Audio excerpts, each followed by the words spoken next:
Friends, नमो बुद्धाय। मैं आरती आज आप सबके साथ एक नए टॉपिक पे बात करने आई हूँ। आज का हमारा टॉपिक रहेगा बौद्ध उपासक एवं उपासिका को क्या नहीं करना चाहिए। तो हमारे पास कुछ 10 से 15 पॉइंट्स हैं, हम उससे वन बाय वन समझेंगे। सबसे पहला और सबसे इम्पोर्टेंट पॉइंट है, कोई भी बौद्ध उपासक एवं उपासिका अपने घर में तथागत भगवान बुद्ध, बोधिसत्व डॉक्टर बाबा साहेब अम्बेडकर, क्रांतिकारी ज्योतिबा फुले, इनके अलावा किसी भी अन्य तस्वीर, फोटो, मूर्ति या कैलेंडर ना रखें। हमें पता है बाबा साहेब अम्बेडकर ने हमें 22 प्रतिज्ञा दी थी। 22 प्रतिज्ञा को अगर हम खोल के देखेंगे, उसमें जो पहली 5 प्रतिज्ञा है वो यही कहती है कि हमें किसी भी अन्य की फोटो को घर पर नहीं रखना है। दूसरा पॉइंट है कि एक बौद्ध उपासक उपासिका को किसी भी प्रकार के नशीली चीजों का सेवन नहीं करना है। ना शराब, तंबाकू, सिगरेट, गुटखा, ड्रग्स, ये सब चीजों का सेवन नहीं करना है, ना ही इनका व्यापार करना है। अगर हम अपने अष्टांगिक मार्ग में देखें तो अष्टांगिक मार्ग में भी यही बताया है कि हमें नशीले पदार्थों का व्यापार नहीं करना है। तीसरा है कि बहुत सारे लोग ऐसे देखे गए हैं जो कि गले में काला धागा पहनते हैं, कमर में काला धागा लगाते हैं, पैर में काला धागा लगाते हैं। कुछ मान्यता रख के ये सब चीजें करते हैं कि हमें नजर ना लगे या हमारे साथ कुछ बुरी घटना ना हो। सो बुद्धिज्म में इसे अंधविश्वास कहा गया है। हमें न काला धागा बांधना है, न हमें किसी तरीके की राशिफल पे विश्वास रखना है, ना कि हमें जो हम लोग पहनते हैं हाथ में अंगूठी, बहुत सारे लोग हाथों में अंगूठियां पहनते हैं अपने राशिफल के हिसाब से, या किसी को लगता है कि मेरा जो कैरेक्टर है वो बहुत एग्रेसिव है, मैं बहुत गुस्से वाला इंसान हूँ, तो मुझे ये वाला नग पहन लेना चाहिए हाथ में या गले में, तो उससे मेरा बिहेवियर चेंज होगा, गुस्सा चेंज होगा।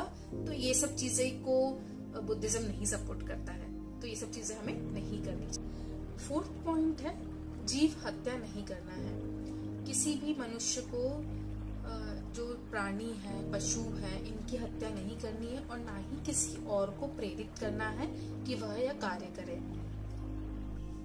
5th पॉइंट है, हम कभी किसी नदी को क्रॉस करते हैं, तालाब को, समुंदर को, तो हम उसे पवित्र मानकर उसमें कॉइन डालते हैं या कभी हम उसमें उनको हाथ जोड़ते हैं, तो इसे भी सपोर्ट नहीं किया गया है। यह करना भी गलत माना गया है, क्योंकि अगर हम एक नदी में हमारा कॉइन डाल रहे हैं, इसका मतलब है कि हम हमारी राज मुद्रा का अपमान कर रहे हैं। अगर हम सच्चे मन से नदी के लिए कुछ करना चाहते हैं या नेचर के लिए कुछ कंट्रीब्यूट करना चाहते हैं, तो हमें पोल्यूशन को कंट्रोल करना चाहिए जितना हमसे हो सके।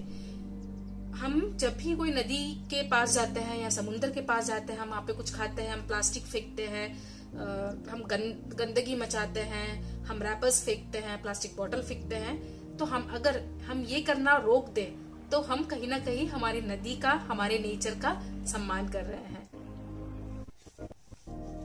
6th पॉइंट है, किसी भी प्रकार का धार्मिक या सामाजिक कार्य हो, उसमें हमें नारियल, सिंदूर एवं हल्दी कुंकू का प्रयोग नहीं करना है।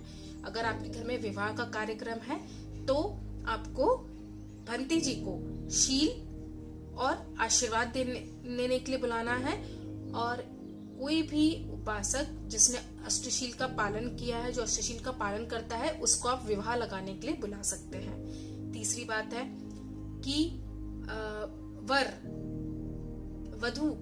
वर के पैर छूना आवश्यक नहीं है। वधू ने वर के पैर छूना आवश्यक नहीं है। बुद्धिज्म में समानता को महत्व दिया गया है, तो जरूरी नहीं है कि वधू वर के पैर छुए। 7th पॉइंट है, जो भी हमारे विवाह एवं पारिवारिक आयोजन है या पारिवारिक कार्यक्रम है, उसे हमें हमारे जो धार्मिक त्योहार है, जैसे कि 14 अप्रैल है, 14 अक्टूबर है, त्रिगुण पावन पूर्णिमा है, उस दिन हमें वह नहीं करना है, क्योंकि हमारे जो धार्मिक त्योहार है उनका अपना एक महत्व है। हम अपने व्यक्तिगत त्योहार या व्यक्तिगत आयोजन अगर उसी दिन करते हैं, तो हमारे जो धार्मिक त्योहार है उनका उनकी गरिमा या फिर उनका महत्व कम हो जाता है। इसलिए अगर आपको कोई भी पारिवारिक त्योहार या पारिवारिक आयोजन करना है, वो आप अपने धार्मिक त्योहार से 2 दिन पहले या 2 दिन बाद प्लान कर सकते हैं। बुद्धिज्म कहता है कि जब तक कोई मनुष्य जीवित है तब तक आप उसकी सेवा करिए, तब तक आप उनके साथ मैत्री रखिए और उनकी जो पसंद की चीजें हैं वो करिए। पर एक बार अगर इंसान की मृत्यु हो जाती है, उसके बाद यह सब करना अनुचित है, यह सब अंधश्रद्धा है। इसके साथ ही एक पॉइंट ये भी आता है कि मृत्यु होने के बाद भी जब हर साल डेथ एनिवर्सरी आती है उनकी, तो बहुत सारे लोग उनके सामने थाली रखते हैं, उनकी फोटो पे हार चढ़ाते हैं और उनके सामने थाली रखते हैं, उसमें खाना रखते हैं, फिर वो खाना घर के बाहर रखते हैं। यह इसे सपोर्ट नहीं है बुद्धिज्म में। जो भी अगर हमें सेवा करनी थी अपने सास ससुर की, अपने मम्मी पापा की, अपने भी जब वो जीवित है उसी काल में करिए।